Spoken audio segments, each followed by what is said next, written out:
The darkness over Caracas was a living thing, thick and oppressive. A blanket thrown over the city not by nature, but by design. On a night in early January, the usual erratic pulse of generators and flickering candles in the windows was gone, swallowed by a total, engineered blackout. High above, a waning moon offered little comfort, casting the skeletal outlines of buildings into sharp relief. For Nicolás Maduro, the night began within the reinforced walls of a compound he believed was his ultimate sanctuary. Just days before, state television had aired the latest cartoonish adventures of Super Bigot, his animated alter ego who vanquished foes with an iron fist. But in the real, silent world beyond the propaganda screens, a different story was being written, one with no cartoon heroics, only the cold, precise mechanics of justice. A massive, silent armada of American aircraft ghosted through Venezuelan airspace, their movements masked by a campaign of electronic deception. They were the closing act of a plan years in the making, converging on a single objective: a man indicted as a narco-terrorist, now a fugitive with a price on his head. The road to this darkness was paved with a decade of collapse. Nicolás Maduro, the former bus driver who inherited a revolution, presided over an unraveling so complete it emptied his country. Hyperinflation turned money into worthless paper. Hospitals became tombs without medicine. A quarter of the nation's people fled, carrying only their stories of hunger and loss. The world watched his grip tighten through elections widely seen as fraudulent, a grim parody of democracy. But the turning point was legal, not political. In a federal courtroom in Manhattan, prosecutors unsealed an indictment that recast the president not as a statesman, but as the head of a criminal enterprise called the Cartel of the Suns. It accused him of turning the sovereign state of Venezuela into a weapon, trafficking cocaine to poison American streets for power and profit. This legal decree transformed him. He was no longer just a political adversary to be sanctioned. He was a wanted man, a kingpin with a crown.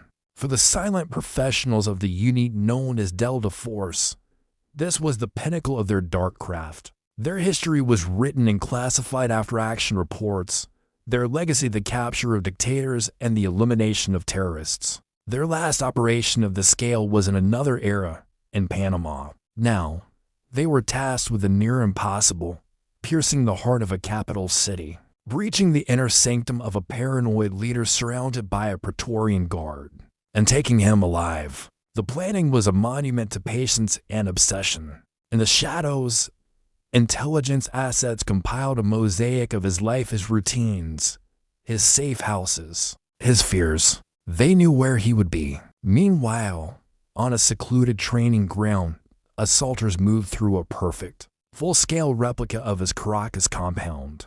They rehearsed every step, every breath, mapping corridors they had never seen, anticipating threats they could only imagine. They packed specialized tools, including blowtorches meant to cut through the steel doors of a panic room. They were ready to burn their way in if they had to. The final command, when it came, was delivered not from the tense quiet of the Situation Room, but from the gilded halls of a Florida estate. A single word: go. The president would later say he watched the feeds like a television drama. Over the Caribbean, the drama began with thunder. In the dead of night, Caracas was jolted awake by a series of shattering explosions that tore the sky open.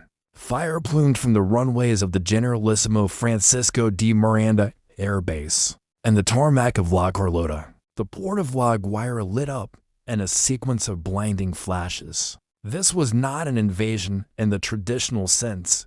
It was a surgical blinding, a systematic destruction of air defenses and communication hubs to paralyze any response. As the booms echoed through the valley, a new sound emerged: the deep, rhythmic thrum of rotor blades chewing through the hot air. Flying at treetop level, a convoy of special operations helicopters, their shapes angular and ominous, raced toward the heart of the city. To the few citizens peering through their windows, the world had become a nightmare of darkness punctuated by orange fire and the shadows of hunting machines. The helicopters flared over a nondescript but heavily fortified compound. Ropes tumbled from their open bays, and dark figures slid down into the courtyard.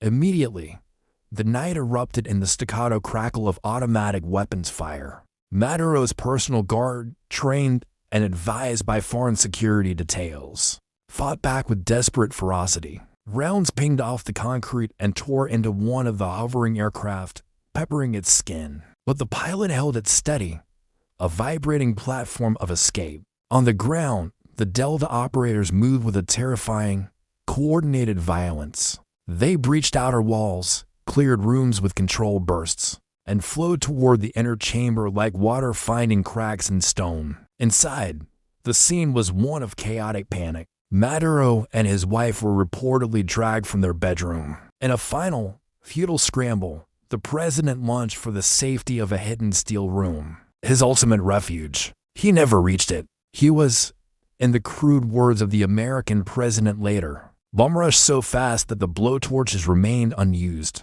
The myth of the unbreakable strong man, the cartoon hero with the iron hand, evaporated in the face of a more real and uncompromising force.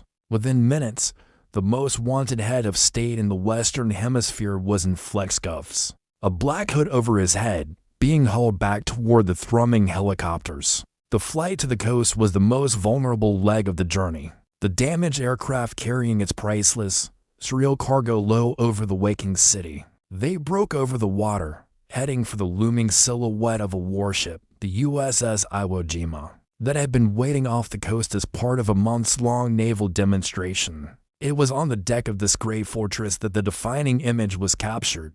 Nicolás Maduro, stripped of his signature suit, wearing a simple white shirt, handcuffed and blindfolded under the watchful gaze of U.S. Marines. The photograph, released to the world, was a shockwave. It was raw power made visual, the ultimate reduction of a leader to a prisoner. From the ship, he was flown north. In less than a day, he was in the bowels of the Metropolitan Detention Center in Brooklyn, a federal inmate awaiting arraignment. Back in Caracas, under a sun that revealed a changed world, the political machinery shuddered and produced a new acting president from the old guard, a loyalist now forced to condemn a kidnapping while negotiating with the kidnappers. And in the streets of Miami, in the heart of the exiled diaspora, people wept and waved flags, their joy a bittersweet cocktail of catharsis and profound uncertainty. The tyrant was gone, but what had taken his place? In a sterile Manhattan courtroom, the legal reckoning began. Maduro stood before a federal judge and declared his innocence, asserting he was still the rightful president of Venezuela. His lawyers prepared a defense based on sovereign immunity, a claim undercut by the fact the United States had never recognized his rule as legitimate. The world reacted in a fractured chorus of outrage, concern, and grim satisfaction. Allies in Moscow and Tehran screamed of aggression.